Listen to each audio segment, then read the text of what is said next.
welcome. We are on to chapter 14, our second to last chapter of Little Lord Fauntleroy. Chapter 14. It is astonishing how short a time it takes for very wonderful things to happen.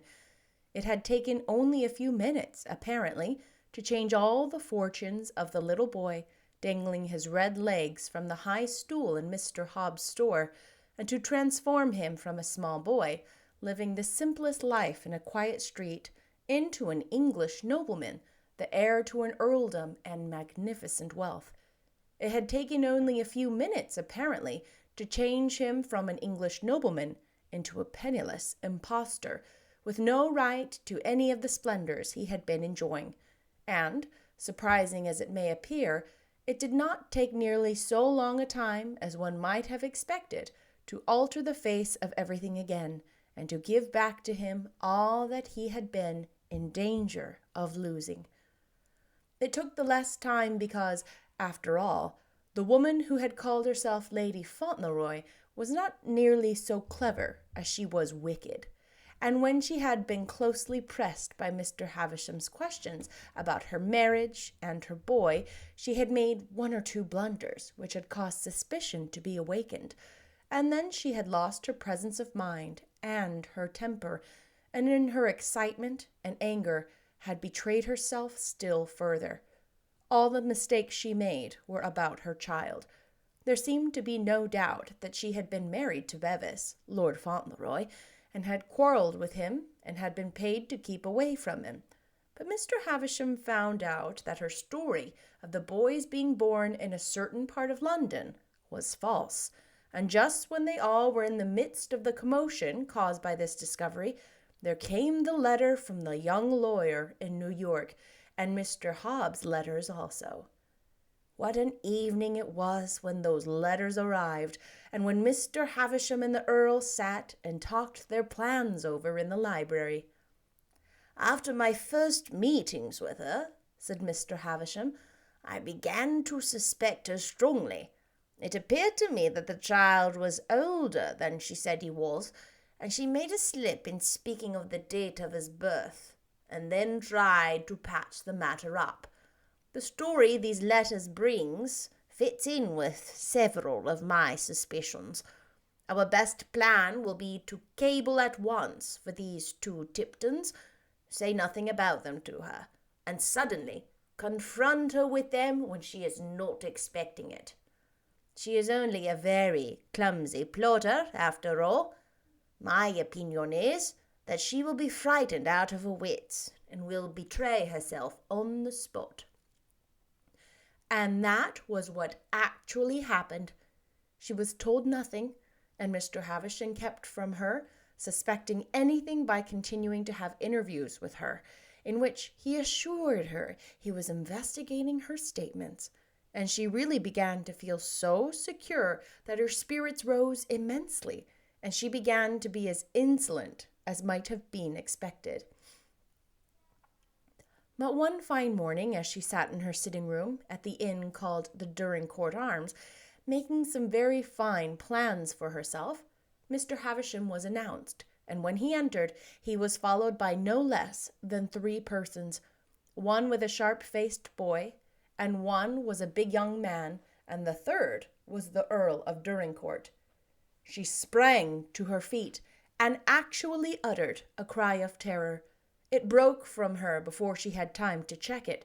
She had thought of these newcomers as being thousands of miles away, and when she had ever thought of them at all, which she had scarcely done for years, she had never expected to see them again. It must be confessed that Dick grinned a little when he saw her. "Hello, Minna," he said. The big young man, who was Ben, stood still a minute and looked at her. "Do you know her?" Mr. Havisham asked, glancing from one to the other. "Yes," said Ben. "I know her and she knows me." And he turned his back on her and went and stood looking out of the window as if the sight of her was hateful to him, and indeed it was.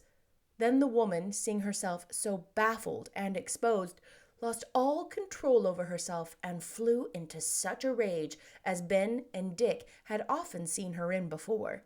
Dick grinned a trifle more as he watched her and heard the names she called them all and the violent threats she made, but Ben did not turn to look at her. "I can swear to her in any court," he said to Mr. Havisham, "and I can bring a dozen others who will. Her father was a respectable sort of man, though he's low down in the world. Her mother was just like herself. She's dead, but he's alive, and he's honest enough to be ashamed of her. He'll tell you who she is and whether she be married me or not." Then he clenched his hands suddenly and turned to her. "Where's the child?" he demanded. "He's going with me. He is done with you, and so am I." And just as he finished saying the words, the doors leading into the bedroom opened a little, and the boy, probably attracted by the sound of loud noises, looked in. He was not a handsome boy, but he had rather a nice face, and he was quite like Ben, his father, as anyone could see. And there was the three-cornered scar on his chin. Ben walked up to him, took him by the hand, and his own was trembling. "Yes," he said, "I could swear to him too. Tom," he said to the little fellow, "I'm your father. I've come to take you away. Where's your hat?" The boy pointed to where it lay on a chair. It evidently rather pleased him to hear that he was going away. He had been so accustomed to queer experiences that it did not surprise him to be told by a stranger that he was his father. He objected so much to the woman who had come a few months ago before to the place where he had lived since his babyhood, and who had suddenly announced that she was his mother, and he was quite ready for a change. Ben looked up and took the hat and marched to the door. "If you want to find me," he said to Mr. Havisham, "you know where." He walked out of the room, holding the child's hand and not looking at the woman once. She was fairly raving with fury, and the Earl was calmly gazing at her through his eyeglasses, which he had quietly placed on his aristocratic eagle nose. "Come, come, my young woman," said Mr. Havisham, "this won't do at all. If you don't want to be locked up, you really must behave yourself." And there was something so very businesslike in his tones that, probably feeling that the safest thing she could do would be to get out of the way, she gave him one savage look and dashed past him into the next room and slammed the door. "We shall have no more trouble with her," said Mr. Havisham. And he was right, for that very night she left the Dorincourt Arms and took the train to London and was seen no more. When the Earl left the room after the interview, he went at once to his carriage. "To Court Lodge," he said to Thomas.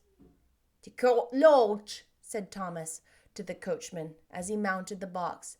"And you may depend upon it, things are taking an unexpected turn."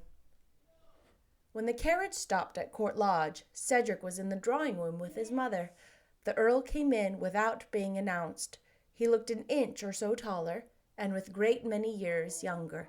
His deep eyes flashed. "Where?" he said. "Oh, pardon me." "Where," he said, "is Lord Fauntleroy?" Mrs. Errol came forward, a flush rising to her cheek. "Is this Lord Fauntleroy?" she asked. "Is it indeed?" The Earl put out his hands and grasped hers. "Yes," he answered, "it is." Then he put his other hand on Cedric's shoulder. "Fauntleroy," he said in his unceremonious, authoritative way, "ask your mother when she will come to us at the castle." Fauntleroy flung his arms around his mother's neck. "To live with us!" he cried. "To live with us always!" The Earl looked at Mrs. Errol, and Mrs. Errol looked at the Earl. His lordship was entirely in earnest. He had made up his mind to waste no time in arranging this matter. He had begun to think it would suit him to make friends with his heir's mother.